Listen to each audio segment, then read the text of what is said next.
বিসমিল্লাহির রহমানির রহিম। আসসালামু আলাইকুম। রেহেনা পারভিন শিল্পী বলছি। সোয়েটারের কাজ চলছে। এই যে পাশের বর্ডার, এই পাশের বর্ডার আর একটু মোটা দিলে ভালো হতো, তো সুতাই শেষ হয়ে আসছে।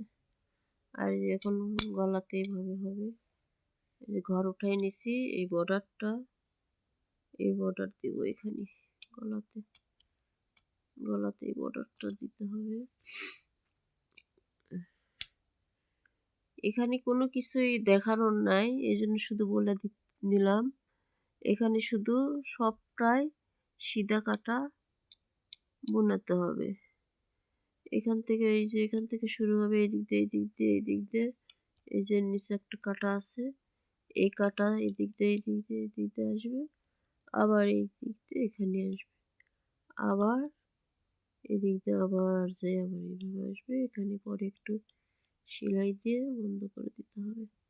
এই যে এখানে এগুলো সেলাই হয়নি কিন্তু এখনো সেলাই হবে। এই যে এদের পাশে সেলাই হয় না, সেলাই হবে এই পাশে।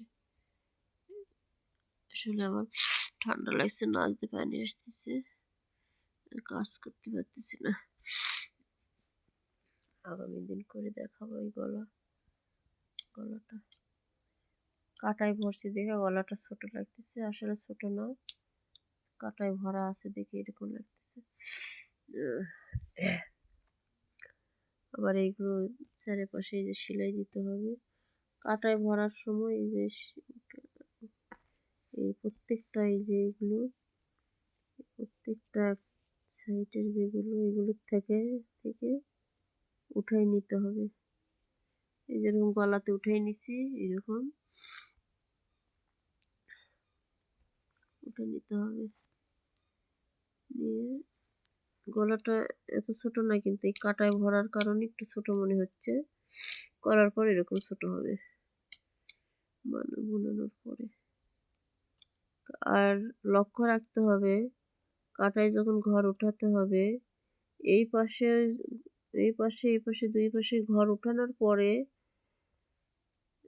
ইয়ে করতে হবে, এখানে ঘর এগুলো গুনে নিতে হবে যেন দুই পাশে এক সমান হয়। আবার এই বগলের কাজ করার সময়ও একই রকম, যখন কাজ হবে এখানে গুনে নিতে হবে কত এই পাশে সামনের অংশে কতটা ঘর উঠলো, আর পিছনের অংশে কতটা ঘর উঠলো, যে পিছনে আবার কতটা ঘর উঠলো, এবং এভাবে দেখে নিতে হবে। সামনে পিছনে গুনে নিতে হবে, সমান সমান থাকতে হবে। এই ঘরও সমান যতটা হতে হবে এখানে, না হলে ছোট বড় হবে। ঘর কম বেশি করে উঠানো যায়। এখন যদি ইচ্ছে করলে এখানে যদি ঘন করে উঠাতাম তাহলে এটা কিন্তু আরো বড় হতো, কিন্তু পাতলা করে ওঠানোর কারণে তেমন বড় হয়নি। আরো ছোটও করা যাবে, এখানে কম ঘর উঠালে ছোট হবে। আরো বড়ও করা যাবে, যদি বেশি ঘন করে ঘর উঠালে একটু বড়ও হবে। আমি এরকম একটা আন্দাজ মতো একটা দিলাম। গলাতেও তাই, এই গলা যদি আরো বড় করতে চান তাহলে এখানে এই যে একটু ফাঁকা, এখানে এই প্রত্যেকটা ফাঁকায় আরো একটা দুটা ঘর উঠা নিতে পারবেন, নিলে তখন গলাটা বড় হবে। আমার কাছে ছোটই ভালো মনে হচ্ছে। আগামী দিন গলার কাজ করে দেখাবো আগামী দিনে।